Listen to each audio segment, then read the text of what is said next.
اعوذ باللہ من الشیطان الرجیم بسم اللہ الرحمن الرحیم ولا تہنوا ولا تحزنوا وانتم الاعلون ان کنتم مؤمنین۔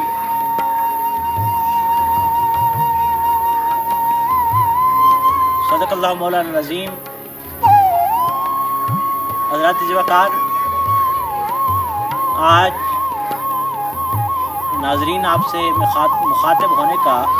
مقصد اور مدعا یہ ہے، جیسے میں نے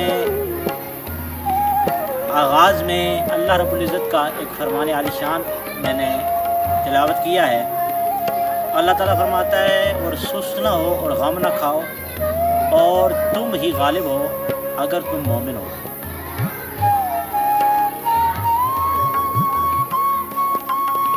حضرات وقار، سامعین و ناظرین،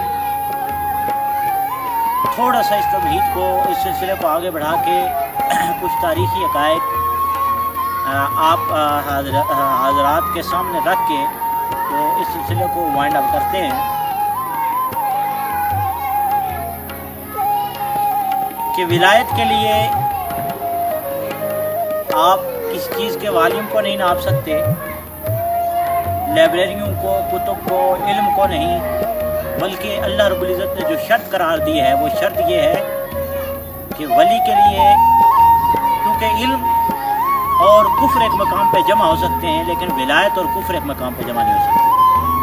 اگر اس تمہید میں آگے چلا جاؤں تو کافی وقت درکار ہے اس کے لیے کہ اس پہ سیر حاصل کے ساتھ اس پہ سیر حاصل گفتگو کی جائے، لیکن چونکہ اس مختصر سے کلپ میں ایسا ممکن نہیں ہے، تو میں یہ عرض کر رہا تھا کہ تاریخی اعتبار سے یہ جگہ بڑی انفرادی، امتیازی خصوصیت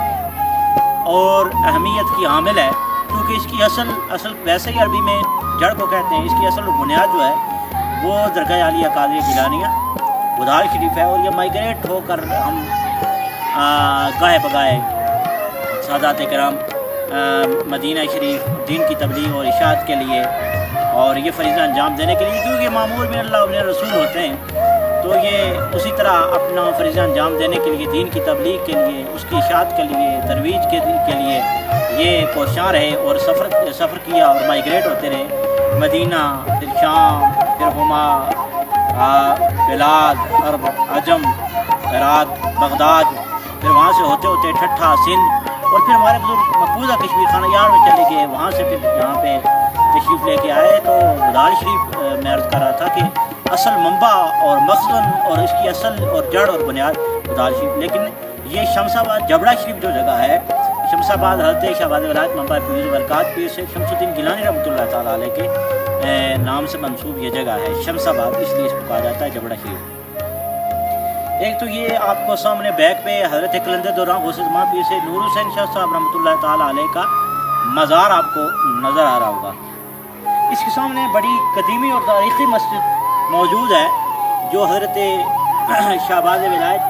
منبع فیض و برکات حضرت پیر سید شمس الدین گیلانی رحمۃ اللہ تعالیٰ علیہ کے دور میں موجود تھی، بلکہ اس سے قبل میں تھوڑی سی یہ بھی آپ کے سامنے ایک ہسٹری رکھتا ہوں، پھر مسجد کی طرف آتے ہیں۔ یہ سامنے دربار شریف کی شرقی جانب یہ مکان ہے، آپ کو نظر آ رہا ہوگا، یہاں پانی کا کوئی تالاب وغیرہ اس طرح کی کوئی چیز ہوتی تھی، تو یہاں حضرت شمس الدین بدھالوی رحمۃ اللہ تعالیٰ علیہ کے والد بزرگار حضرت قدوۃ السالکین پیر سید میر حسن شاہ صاحب گیلانی قادری رحمۃ اللہ تعالیٰ علیہ، کیونکہ یہاں تو گرمی میں ڈوک کے طور پر یہاں آتے ہیں، تو ڈوک اس وقت یہاں پار سامنے کی طرف کہیں ڈوک اس وقت ہوا کرتی تھی، تو حضرت پیر میر حسن صاحب رحمۃ اللہ تعالیٰ علیہ کہیں یہاں پہ آئے اور یہاں کیلورا کہتے ہیں کہیں غالباً اس کے علاقہ کہیں یہاں آرام کر رہے تھے، تو بزرگوں سے جیسے روایت سنی ہے، تو چونکہ وہ حضرت سرکار بغداد کی اولاد میں سے تھے، تو یہاں آرام کر رہے تھے، تو انہیں خواب کے اندر حضرت والی بغداد شہنشاہ جیلاں پیر پیراں میر میراں حضرت پیر سید شیخ سید عبد القادر جیلانی الحسنی والحسینی والبغدادی رضی اللہ تعالیٰ عنہ آپ تشریف لائے خواب کے اندر، اور آپ نے آ کے ان کو خواب کے اندر فرمایا کہ بیٹا یہ ہماری پسندیدہ جگہ ہے، اس کو ہم پسند کرتے ہیں، اس جگہ کو اپنی اولاد کا مسکن بنایا آپ۔ تو پھر اس وقت سے لے کر پیر میر حسن صاحب رحمۃ اللہ علیہ سے لے کر پھر یہ سلسلہ چلتا آیا. پھر حضرت پیر شمس الدین مدھاوی رحمۃ اللہ علیہ آپ تو یہاں جو میں نے قریب مسجد بتائی, مسجد میں یہاں یہ بڑی تاریخی مسجد ہے. آپ نے ایک تو اللہ کا گھر ہے تو اس اعتبار سے تو اس کا بہت بڑا مقام ہے. لیکن حضرت شمس الدین مدھاوی رحمۃ اللہ اولیاء اللہ کا درس کا, ان کی تبلیغ کا ایک اپنا انداز اور اسلوب ہوا کرتا ہے. جہاں کے ایک واقعہ میں رکھتا ہوں.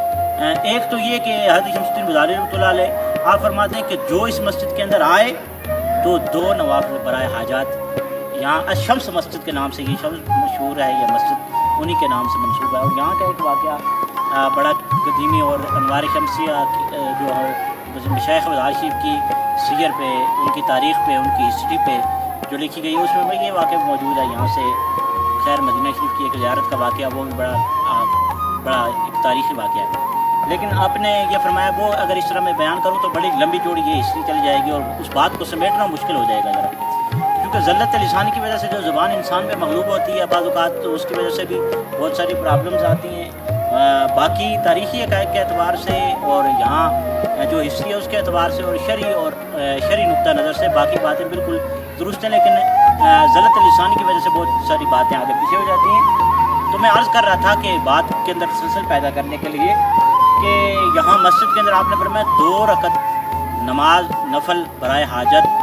جو شخص پڑھے جس کی حاجت نہ پوری ہو تو اللہ تعالیٰ اس کی حاجت کو پورا فرما دے گا. میں عرض کر رہا تھا کہ اپنا اسلوب ہوتا ہے, اپنا انداز ہوتا ہے تبلیغ کا اور اللہ کی وحدانیت کا, اللہ کی توحید کے درس دینے کا, کہ پہلے تو اللہ سے انسان رجوع کرے گا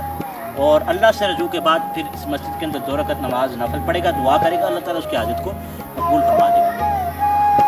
پھر میں ایک تاریخی اعتبار سے یہ بڑا تاریخی واقعہ ہے, کیونکہ سیاسی اعتبار سے کچھ لوگ جو ہیں وہ بڑے ان کی 3-3 4-4 پوچھتے جو ہیں وہ یہاں سے منسلک کے مدار شریف سے, منشی علی گور خان اور یہ ابھی ایجوکیشن منسٹر جو ہیں دیوان علی خان چغتائی اور ان کے والد علی گور خان اپنا کیا کہتے ہیں علی خان چغتائی صاحب مرحوم, اور اسی طرح سردار سکندر یاد خان صاحب ان کے بیٹے فاروق سکندر, ان کے دادا